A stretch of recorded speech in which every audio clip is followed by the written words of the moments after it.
আসসালামু আলাইকুম। আমি আকলিমা আক্তার স্বর্ণা ঢাকা থেকে বলছি। মারিয়ামস মম ব্লগস চ্যানেলে আপনাদের সবাইকে স্বাগতম। কাছে এবং দূরে যে যেখান থেকে আজকে আমার ভিডিওটি দেখছেন, আশা করছি আল্লাহর অশেষ রহমতে আপনারা সবাই অনেক ভালো আছেন। আলহামদুলিল্লাহ, আমরাও বেশ ভালো আছি। আজকের ভিডিওটা হচ্ছে খুবই স্পেশাল। ফ্রাইডে থেকে শুরু করেছি।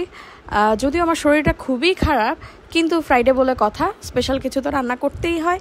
আজকে রান্না করেছি ফ্রাইড রাইস আর সাথে চিকেন চিলি অনিয়ন। মাঝে মধ্যেই রান্না করি ফ্রাইডেতে, কারণ আমার বাবা এটা ভীষণ পছন্দ করে খেতে। তো যাই হোক, তারপরে আর শ্যুট করা হয় নাই। এটা তার পরের দিন সকালবেলা, মানে শনিবার দিন। আজকে নাস্তায় করেছে চিকেন বল। জানি না কেমন হয়েছে দেখতে, বাট মানে কেমন লাগছে আপনাদের কাছে। আমার কাছে তো ভালোই লেগেছে, ফুলেছে। এটা আমার জন্য অনেক বড় একটা ব্যাপার। ফর দ্য ফার্স্ট টাইম আমি বানিয়েছি। আমি দেখাচ্ছি কীভাবে ওভেন ছাড়া আমি বানিয়েছি। এরকম কড়াইয়ের মধ্যে আমার একটা সসপ্যানের ঢাকনা দিয়ে তার উপরে দিয়েছি এক চুলায়, আর আরেক চুলায় দিয়েছি হচ্ছে গিয়ে রাইস কুকারের সাথে যে ইয়েটা আসে স্টিলের, ওইটার মধ্যে এই আপনার পানির যে ইয়েটা থাকে জলপিড়া, ওটার উপরে স্টিলের একটা প্লেট দিয়ে তার উপরে দিয়ে বানিয়েছি। তো ছোট ছোট বল করেছি, আর ভিতরে চিকেনের পুর দিয়েছি, আর সেটা দিয়ে বানিয়েছি। তো আলহামদুলিল্লাহ বেশ মজা হয়েছে। সাথে 1 কাপ কোল্ড কফি নিয়ে নিয়েছি। তো এ ছিল আমাদের সকালকার নাস্তা। এত মজা হয়েছে চিকেন বলটা, মারিয়ামের বাবা তো বিশ্বাসই করতে পারছিল না যেটা আমি বানিয়েছি। তো যাই হোক, খেতে খেতে প্রতিবারের মতো আজকেও আপনাদেরকে মনে করিয়ে দিতে চাই, আজকের ভিডিওটি যদি আপনাদের কাছে একটু হলেও ভালো লেগে থাকে, তাহলে প্লিজ ভিডিওটিতে একটি লাইক দিতে ভুলবেন না। আপনি যদি আমার চ্যানেলে নতুন হয়ে থাকেন আর এখনও যদি আমার চ্যানেলটি সাবস্ক্রাইব না করে থাকেন, তাহলে অনুরোধ রইল প্লিজ আমার চ্যানেলটি সাবস্ক্রাইব করে দিবেন। আপনি চাইলে আমাকে ফেসবুক এবং ইনস্টাগ্রামেও ফলো করতে পারেন। আর এই সব কিছু যদি অলরেডি করে থেকে থাকেন, আপনাকে জানাচ্ছি অসংখ্য ধন্যবাদ। তো লাঞ্চ ব্রেকফাস্টের পরে আমরা হচ্ছে গিয়ে আমি বাচ্চাদেরকে পাঠিয়ে দিয়েছি ওর দাদুর বাসায়। আর এখন হচ্ছে আমি বিছানা গুছাচ্ছি। তো আজকে আমি আপনাদের সাথে শেয়ার করব যে আমার ফ্লোরিং বিছানার চাদর কিভাবে আমি ঠিক রাখি। আমার যেহেতু হামাগুড়ি দেয়া একটা বাচ্চা আছে, সাথে করে মারিয়াম তো দৌড়ঝাঁপ করে, মানে উঠতি বয়সী, তো বুঝতেই পারছেন চাদর জায়গায় থাকে না। তো আমি এরকম চিরুনি দিয়ে ম্যাট্রেসের একদম নিচের দিকে দিয়ে দিই, যার কারণে 24 আওয়ার্স আমার চাদর টান থাকে, কুচকায় না। 2 সাইড থেকেই দিই। আর চাদর মেইনলি রেডিমেড না নিয়ে আপনারা চেষ্টা করবেন বানিয়ে নেওয়ার জন্য, যারা কিনা ম্যাট্রেস ইউজ করেন বা এইভাবে টান বিছানা চাদর রাখতে চান, বাচ্চা আছে যাদের আর কি। তো আমার এই চাদরগুলো না আমি রেডিমেড নিয়েছি, যার কারণে না মানে কাপড় কম আর কি। সামনে পিছনের দিকে হয় না, বাট হচ্ছে গিয়ে দুই সাইড থেকে এরকম গুজে দেওয়া যায়, কিন্তু উপর মাথার সাইড থেকে আর পায়ের নিচ থেকে গোজা যায় না, কাপড় শর্ট আর কি। তো যাই হোক, মাগরিবের পরে বের হয়েছি ডাক্তার দেখাতে। তো আমাদের অ্যাপয়েন্টমেন্ট ছিল 8টা বাজে। আমার বের হতে রেডি হতে মারিয়াম ইব্রাহিমকে কনভিন্স করে আম্মুর কাছে দিয়ে আসতে আমার বেজে যায় 8টার বেশি। তো যেই ভবনে, ফরাজি হাসপাতালের যে ভবনে দেখানোর কথা, সেই প্রথম ভবনে আসলে ডাক্তার ছিল না, সেকেন্ড ভবনে চলে আসছে। তো আমরাও রিক্সা নিয়ে তাড়াহুড়া করে সেকেন্ড ভবনে এসেছি। ডাক্তার দেখালাম, টেস্ট দিয়েছে। তো সেই টেস্টগুলো করতে দিয়ে এখন আমরা নাস্তা খেতে এসেছি। নাস্তায় ওদের মানে ক্যান্টিনেই আর কি। তো খুব একটা বেশি খাবার ছিল না, যা ছিল তার মধ্যেই মারিয়ামের বাবা অর্ডার করে দেয়। তো এই যে দেখতে পাচ্ছেন শর্মা আর হচ্ছে কি সাব স্যান্ডউইচ অর্ডার করেছে, আর আমি একটা জুস নিয়েছি। প্রচণ্ড মাথা ঘুরাচ্ছিল, শরীর এমন ঝাঁকুনি মারছিল, আর হচ্ছে মানে আমি কোনো ব্যালেন্স পাচ্ছিলাম না, চোখে দেখতেছিলাম না, মানে এতটা শরীর আমার দুর্বল হয়ে যায়। মেনলি আমি ইব্রাহিমের কারণে রাত জাগি, আর আমার ঘুম ঠিক মতো না হলেই আমি অসুস্থ হয়ে পড়ি। জানি না এই প্রবলেম থেকে কবে আমি আসলে বাঁচবো। চেষ্টা করছি, ওষুধ খাচ্ছি, সব কিছুই মেনটেন করার চেষ্টা করছি, বাট ওই যে রাতের ঘুম। ইব্রাহিম সারা রাত কান্নাকাটি করে।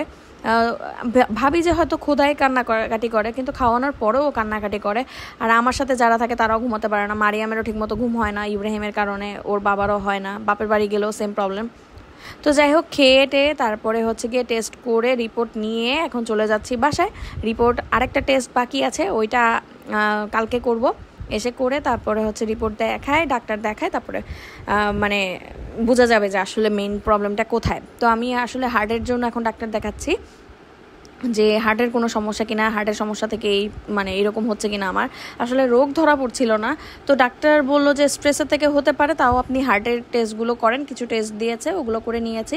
মারিয়ামের বাবা রিপোর্ট দেখছে। তো যেতে বনশ্রী রাস্তাঘাটটা আস্তে আস্তে আমার পরিচিত হয়ে যাচ্ছে। 5 বছর হয়েছে এখানে এসেছি, বিয়ে হয়েছে, কিন্তু রাস্তাঘাট আমার খুব একটা চেনা পরিচিত না, যতটা মোহাম্মদপুর আমার জন্য পরিচিত, যেহেতু ওখানেই আমার বেড়ে ওঠা, ওখানে আমার সব কিছু, স্কুল, কলেজ, ইউনিভার্সিটি।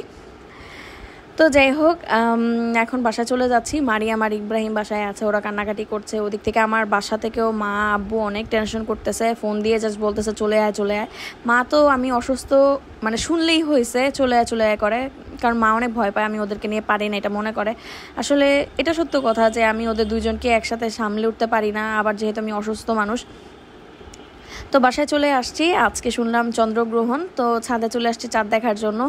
আর এত সুন্দর একটা চাঁদ আমরা রাস্তা থেকে দেখতে দেখতে আসছিলাম আর চাঁদ নিয়ে গল্প করছিলাম। আমার চাঁদের প্রতি না একটা ফ্যাসিনেশন আছে, চাঁদ দেখলে আমি আর লোভ সামলাতে পারি না, ছবি তোলাই লাগে মাস্ট। আমার ফোনের গ্যালারিতে কত যে চাঁদের ছবি মানে অগণিত, বলে শেষ করা যাবে না আর কি।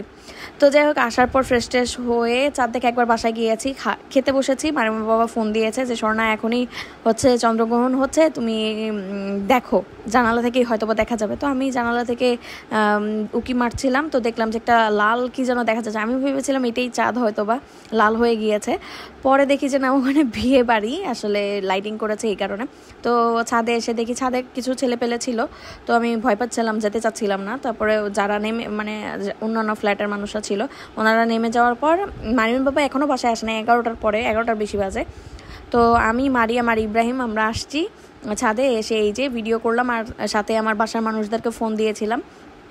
আমি আমার ভাইয়ের বউকে, মাকে, আমার 2 ভাইকে সবাইকে গ্রুপ কলে রেখে আমরা খুব এনজয় করেছি, খুব হাসাহাসি হই হই করে আমরা চন্দ্রগ্রহণ দেখেছি। জানি না এটাতে কী মজা লাগে, কিন্তু আমি না আসলে ওই যে বললাম চাঁদের প্রতি আমার অনেক ফ্যাসিনেশন আছে, তো এই কারণে আমি চাঁদ খুবই ভালোবাসি আর এভাবে এনজয় করি আর কি।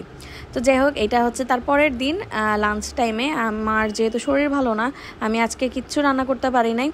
আর মারিমের বাবাকেও আসলে বলি নাই বার্ডেন নেওয়ার জন্য, যে আসলে আমার শরীর ভালো না, খাবার বাইরে থেকে আনার জন্য।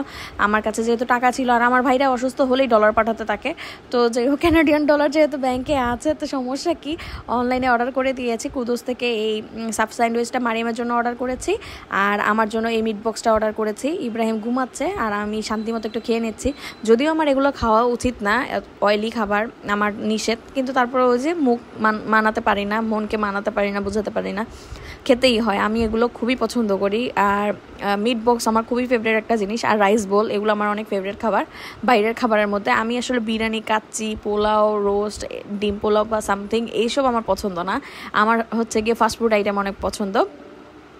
এর জন্য মারিমের বাবা অনেকটা চেঞ্জ হয়ে গিয়েছে আমার জন্য, যে আমার এগুলো পছন্দ।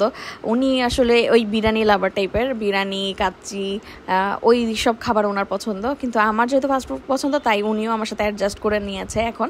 তো যাই হোক, এখন চলে যাচ্ছি হচ্ছে গিয়ে আবার হসপিটালে। ওই যে আজকে যে টেস্টগুলো করিয়েছি সেটার রিপোর্ট নিয়ে ফাইনালি ডাক্তার দেখিয়ে তারপরে বাসায় আসবো। যাচ্ছে কিছু টুকটাক বাজারও আছে, সেগুলোও করে নিব চিন্তা ভাবনা করেছি, দেখা যাক যদি সময় পাই। তো আসার পরে মারিমা বাবা বলছিল ওনার ক্ষুধা লেগেছে, যেহেতু নাস্তার সময় আর কি, মাগরিবের পরপর। তো এখানে কারেন্ট চলে গিয়েছে, এর সামনে পুরো রাস্তাটাতে কারেন্ট নাই, তো এই কারণে অল্প লাইটের মধ্যে আমরা খেয়ে নিয়ে আছে হচ্ছে রোল, ভেজিটেবল রোল খেয়েছি 2 জন, আর 2টা সমোসা খেয়েছি।